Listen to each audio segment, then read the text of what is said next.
propósito da salvação em algumas situações da Bíblia, em alguns momentos da história. E para mim foi significativo pensar e estudar sobre isso, porque eu descobri algo muito importante. E daqui a pouco vamos descobrir juntos aqui, né? Quando o homem saiu das mãos do Criador, ele tinha apenas uma natureza. E que natureza era essa? Natureza espiritual. Apenas uma. Pecando o homem, ele perde a natureza espiritual e dá lugar a uma natureza carnal. Uma natureza que queria estar distante de Deus. E foi isso que eles fizeram. Ao pecar, o que Adão e Eva fizeram? Se esconderam de Deus. E agora Deus, no seu impulso de buscar o ser humano, vai atrás do ser humano. E faz uma pergunta que, para muitos, é uma pergunta sem sentido. Aonde estás? O que vocês fizeram? Acaso fizeste aquilo que eu, só parafraseando aqui. Quando Deus te pergunta algo, pode ter certeza que Ele está te dando a oportunidade de você confessar o seu pecado ou de se arrepender do seu pecado. Mas o que nós percebemos no relato bíblico é que isso não aconteceu. E aí o ser humano agora passa a querer culpar o outro pelo que havia acontecido. E infelizmente, essa mancha, essa doença, alcançou todos os homens através de Adão. É um vírus que existe em nós. E todos nós sofremos as consequências disso. Mas no capítulo 3, por gentileza, capítulo 3, no verso 15, existe aqui uma profecia. E essa profecia, ela já vem nos informando que algo de muito importante iria acontecer. Aqui começa então, instalado na terra, o grande conflito já está instalado. E agora Deus dá a sentença. Verso 15 do capítulo 3. Porém, inimizade entre ti e a mulher, entre a tua descendência e o seu descendente. Este te ferirá a cabeça e tu lhe ferirás o calcanhar. O que essa sentença diz?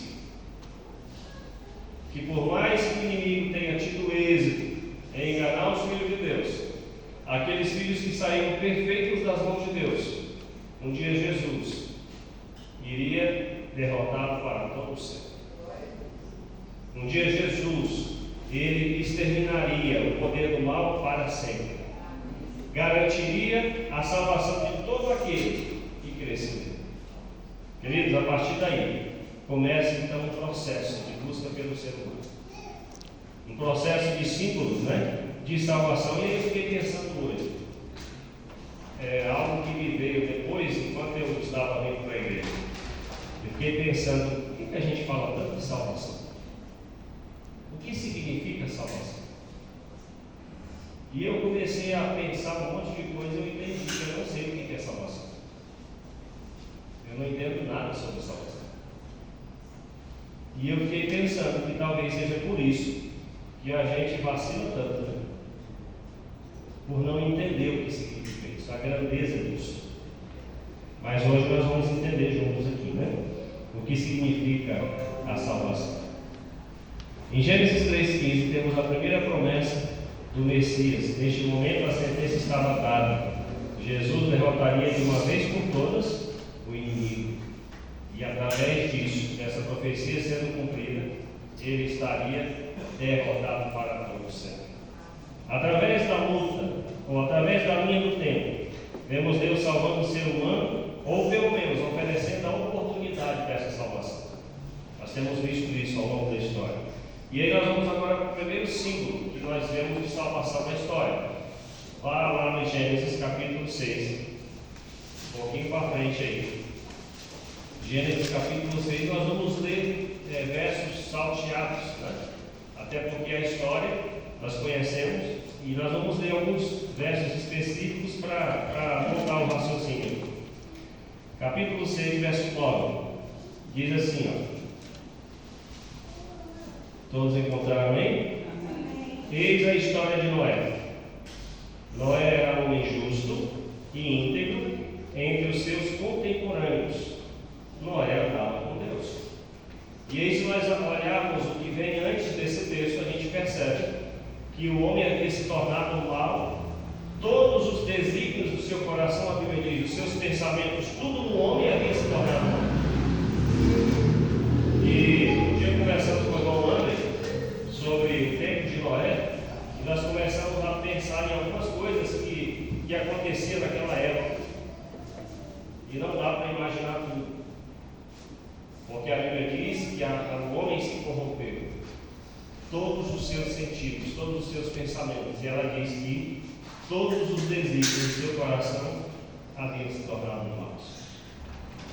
A maldade imperava, mas existia um homem no meio de toda aquela maldade que achou graça diante de Deus. E fala de Noé, justo. Um homem que andava com Deus. Um homem que era justo diante de Deus. Vamos ver no verso 13 agora. Então disse Deus a Noé: resolvi dar cabo de toda a carne, porque a terra está cheia de violência, ou da violência dos homens. Eis que eu farei perecer juntamente com a terra. Verso 14: faze uma arca de tábuas de cipreste. Nela farás compartimentos e a calafetarás, com betume por dentro e por fora. Verso 17: porque estou para derramar águas em dilúvio sobre a terra, para consumir toda a carne em que há fôlego de vida debaixo dos céus. Tudo que há na terra perecerá. E aí nós vamos no verso, agora no 17 nós lemos. Então Deus agora traz uma sentença e fala para Noé: Noé, eu vou providenciar um meio de salvar você e sua família e quantos quiserem. E aí o que nós entendemos no relato bíblico é que durante 120 anos, cada martelada que Noé dava era um eco da mensagem de que um dia o dilúvio aconteceria. Porém, o ceticismo, a incredulidade reinava naquele tempo. Nós não temos o relato de quantas pessoas ao longo desses 120 anos creram na mensagem de Noé. Mas o fato é que quando a gente começa a estudar sobre esse tema, entendemos que naquele momento, naquele mundo de então, somente Noé e sua família foram salvos. Um total de 8 pessoas. Era um símbolo de salvação, sim ou não, naquele tempo? Creio eu que todos que chegassem até a arca, que acreditassem na mensagem, que entrassem ali, também seriam salvos. Eu acredito nisso. Porém, a Bíblia diz, nós vamos agora continuar entendendo isso no capítulo 7, verso 16, diz assim, eram machos e fêmeas que entraram de toda a carne, como Deus lhe havia ordenado. E o Senhor fechou a porta após ele. Ou seja, agora Deus dá uma ordem para Noé: Noé, entra na arca. Os animais também entram na arca.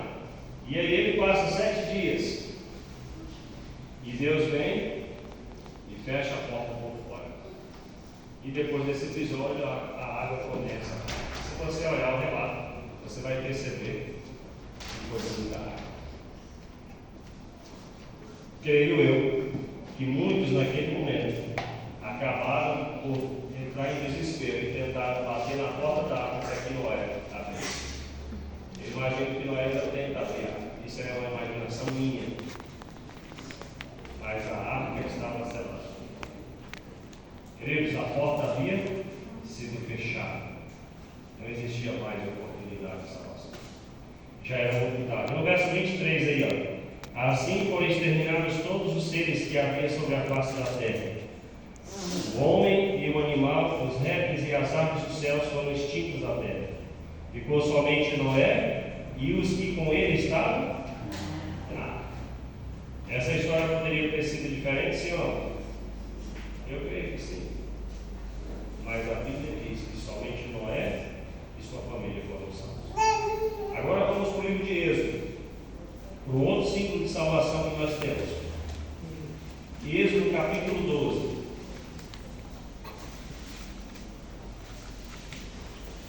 Êxodo capítulo 11. Consertando. Êxodo capítulo 11.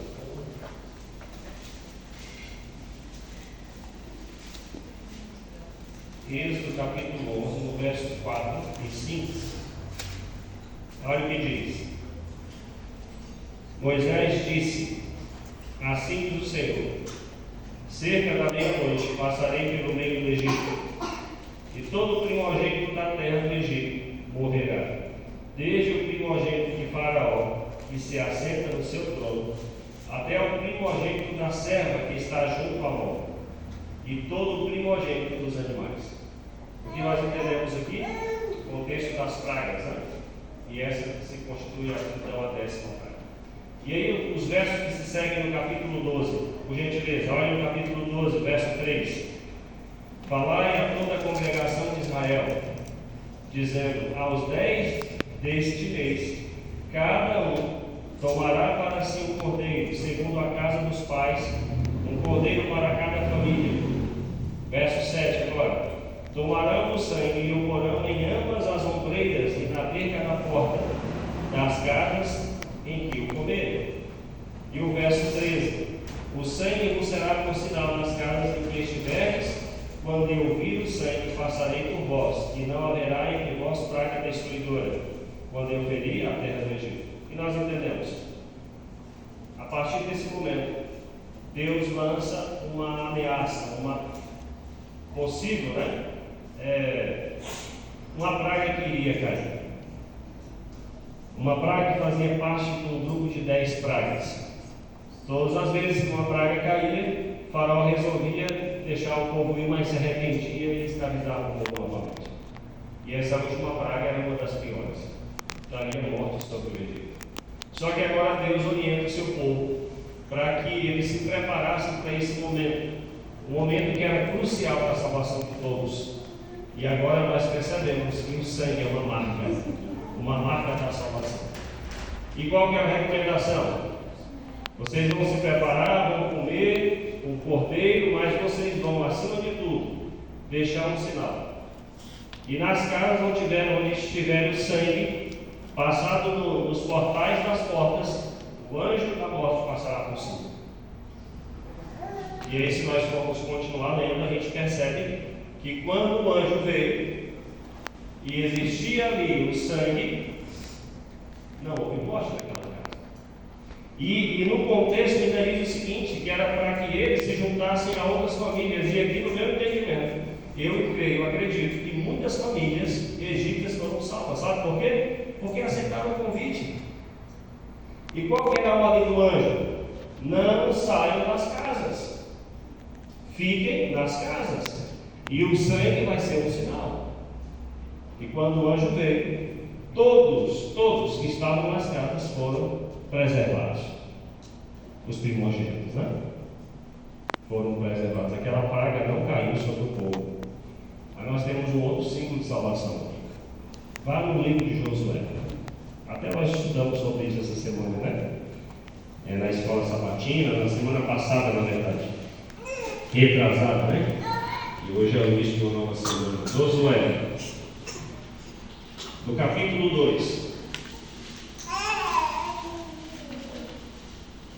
Vocês estão conseguindo acompanhar? Está muito rápido, está tudo claro aí? Está tudo certo? Beleza, então. Se estiver muito rápido, fala que eu desacelero um pouco. Porque tem um relógio bem na minha frente aqui. Tem que mandar tirar esse relógio. Josué. Deixa eu achar aqui também. Josué, no capítulo 2. Nós lemos no verso 12. Muito bem, vamos lá. Olha só o que diz no verso 12. Agora, pois, jurai-me os pés, pelo Senhor, que assim como usei de misericórdia para convosco, também dela usareis para com a casa de meu pai, e que me dareis um sinal certo, de que, verso 13, conservareis a vida a meu pai e a minha mãe, como também os meus irmãos e as minhas irmãs, com tudo o que tem, e de que livrareis a nossa vida da morte. Quem é essa personagem? Raabe. Josué manda 2 espias para verem a terra novamente. Só que aí o processo desse negócio de ver a terra não aconteceu. Eles foram parar na casa de uma prostituta, uma mulher que vivia no meio do paganismo, mas já tinha ouvido falar a respeito do Deus dos israelitas, o Deus dos hebreus. E ela diz, no relato aqui, fala aqui, que quando eles ouviam falar do Deus dos hebreus, eles tremiam, porque eles sabiam das maravilhas que Deus havia feito. E essa mulher, de modo especial, os espias foram parar logo para a casa dela, e ela esconde, enfim, tem todo o contexto, mas eu quero frisar o fato de que ela falou para eles: olha, eu ajudei vocês, mas eu preciso que vocês me garantam que quando vocês vierem para destruir a cidade, vocês vão salvar a mim e toda a minha família. Aí eu pergunto para vocês: a casa de Raabe se tornou um lugar de salvação, sim ou não? Sim. E aí nós vemos, através do relato bíblico, todo um contexto que eles disseram: olha, se você fizer conforme os sinais que foi dizendo. E qual que era o sinal? O maior sinal, ou seja, o sinal que garantiria que a casa de Raabe seria livrada da destruição. E aí nós temos aqui um símbolo de quê? Do sangue de Jesus. Olha o sangue de novo. E eu esqueci de mencionar que lá no Éden, depois que o pecado entrou, teve sangue. Então, depois que a coisa acontece de que o pecado entra na terra, aí aparece o sangue como símbolo de salvação. E aí nós entendemos que depois que a coisa aconteceu, agora vai no verso do capítulo 6 aí, só para a gente ver. Capítulo 6, versos 22 e 23. Olha só. Josué capítulo 6, versos 22 e 23. Então disse Josué aos 2 homens que espiaram a terra: entrai na casa da mulher prostituta e tirai-a de lá com tudo quanto tiver, como lhe jurastes. Verso 23. Então entraram os jovens, os espias, e tiraram Raabe e seu pai, e sua mãe e seus irmãos, e tudo quanto tinha tiraram, também toda a sua parentela, e os acamparam fora do arraial. Todos que aceitaram estar naquela residência foram salvos. Um pouco de salvação, sim ou não? Era uma casa onde havia salvação. A promessa dos espias foi cumprida. Mas o que Raabe precisou fazer? Precisou cumprir com o combinado. Ela se preparou para isso. Agora imagina se chegasse um grande dia e o cordão vermelho não estivesse lá. Ia ser tudo destruído. Mais uma vez, o símbolo do sangue de Cristo estava ali representando que é no sangue de Cristo que é a salvação. Amém? Vamos agora para João 3,16. Um momento que é um texto que é crucial, para a gente entender o plano da salvação. João capítulo 3, Evangelho, 3,16.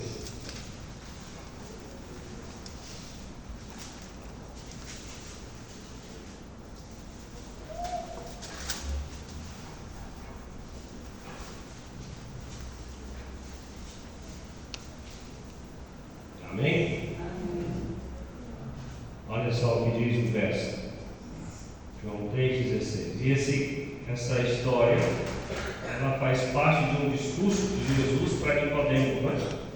Nicodemos foi encontrar Jesus de madrugada e Jesus estava falando para ele acerca da salvação, e agora ele fala no verso 16 assim: porque Deus amou o mundo de tal maneira que deu o seu Filho unigênito, para que todo o que nele crê não pereça, mas tenha vida eterna. E aqui é um dos textos mais lindos de toda a Bíblia, que mostra que Jesus vem e morre por todo o ser humano. Queridos, esse é um dos maiores planos que Deus já realizou para salvar a minha e você. Esse é o plano. Agora, vamos ver Romanos capítulo 5.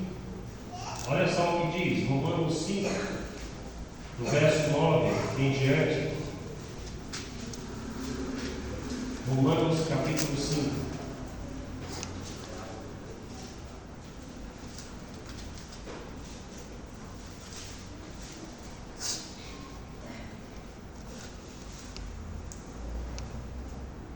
Olha só o que a Bíblia diz. Logo, muito mais agora, sendo justificados pelo seu sangue, seremos por ele salvos da ira. É importante lembrar que Deus se ira, viu, queridos? Deus tem uma ira. E eu costumo dizer o seguinte: a ira de Deus é contra o quê? É contra você, Senhor? Não. O pecado foi uma das maiores desgraças que aconteceu no universo. Ele a questão do pecado é tão séria que ele separou o ser humano de Deus.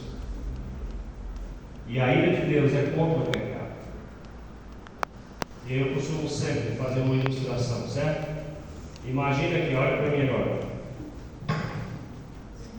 Essa mão, imagina que nós vamos chamar ela de pecado. E essa outra mão é a ira de Deus. A ira de Deus é contra o pecado, certo? Mas se eu, como ser humano, estiver colado, grudado no pecado, o que vai acontecer? A ira de Deus vem para destruir o pecado. E se eu e você estivermos agarrados ao pecado, certamente seremos destruídos. Inclusive, Mateus chega a deixar muito claro. Mateus, Apocalipse, se eu não estiver muito errado, Apocalipse fala que o fogo preparado não é para nós, é para o diabo e os seus anjos. Então, queridos, a ira de Deus não é contra você, não é contra mim, mas é contra o pecado, o originador do pecado. Precisamos pensar muito sobre isso, né? Vamos agora para o verso 10, mesmo capítulo 5. Olha o que diz: porque se nós, quando inimigos, fomos reconciliados com Deus, mediante a morte do seu Filho, muito mais agora, estando já reconciliados, seremos salvos pela sua vida. E aí o verso 11: e não apenas isto, mas também nos gloriamos em Deus, o nosso Senhor Jesus Cristo, por intermédio de quem recebemos agora a reconciliação. E aí nós entendemos todo o trabalho de Deus, que é para trazer a gente para mais perto. Nós servimos a um Deus que ama, um Deus que quer que você esteja perto dele, que você pertença a ele. É um Deus que já fez de tudo para te resgatar, já pagou o preço, já te livrou da ira, já te livrou da condenação do pecado. Ele já morreu uma morte que era para mim e para você, que era a morte eterna, e depois, acabou. E aí ele vem e recheia toda a nossa vida de presente, porque a vida eterna, a esperança da vida eterna é um presente valioso, nós não conseguimos pagar. É o Deus que quer que eu e você estejamos com Ele para sempre, juntinho, nunca mais separado. Existe uma dor no coração de Deus, de saber que muitos de nós, muitas vezes, por não entendermos esse processo, não entendermos o que Ele fez, muitas vezes rejeitamos a Ele com as nossas atitudes, com a nossa forma de viver.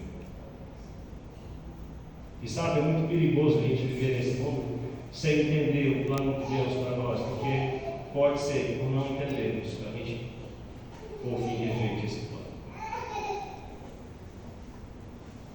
E a condição para nos perdermos não é pecado, porque todos pecaram. A condição para nos perdermos é rejeitarmos de fato a graça que o Senhor tem nos dado.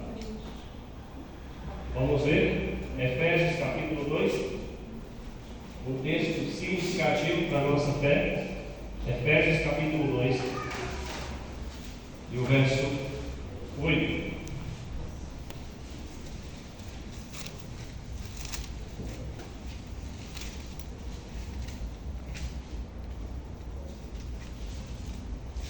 Amém?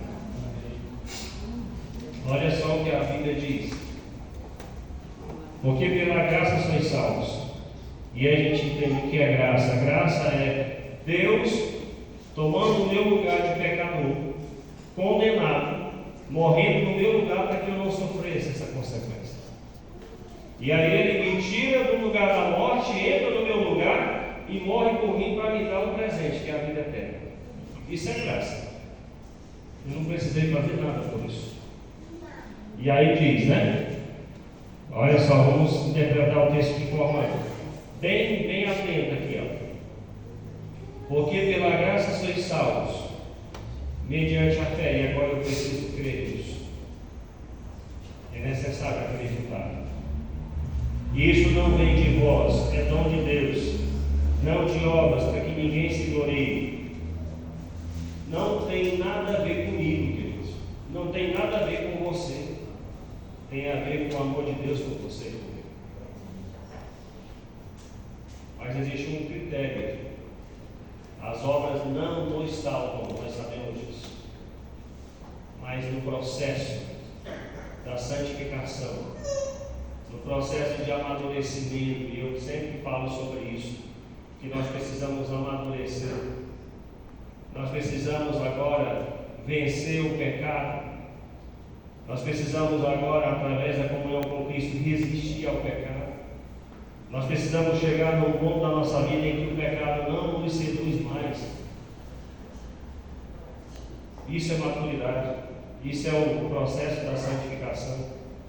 E cada um de nós estamos em um processo. Cada um de nós estamos em um estágio. Aí o verso 10 diz assim, ó. Pois somos feituras dele. Foi ele que nos fez.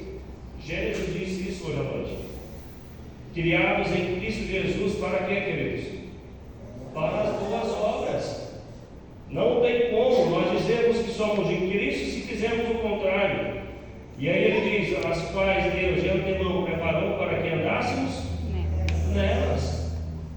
E aí sabe o que é esse Cristo, além de ter morrido por nós, de ter assumido o meu lugar e o seu lugar, ele diz para nós que está preparando um lugar especial.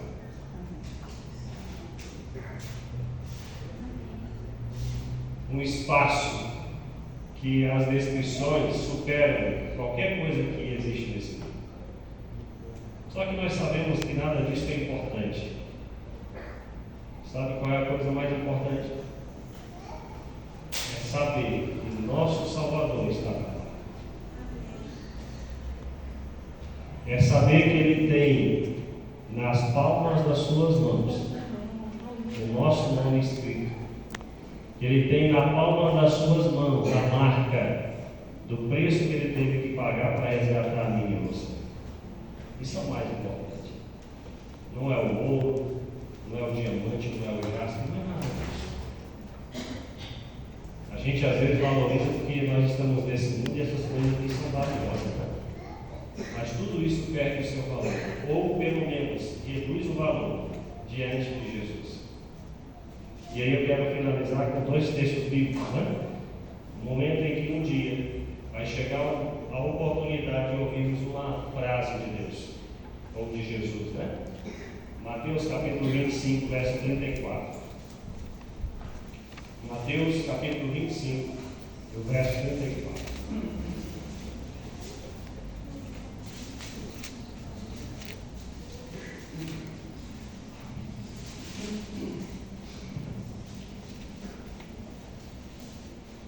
Amém?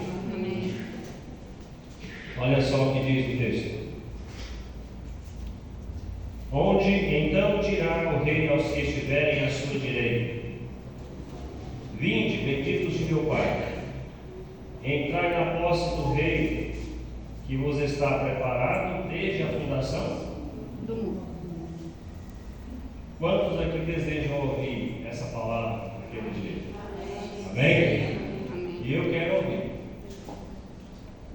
Eu quero ter o privilégio de poder ouvir esse chamado de Jesus. E aí, um texto que eu gosto muito e que cabe muito bem aqui nessa mensagem. Vamos lá para Apocalipse capítulo 7. Eu finalizo com esse texto. Capítulo 7 de Apocalipse.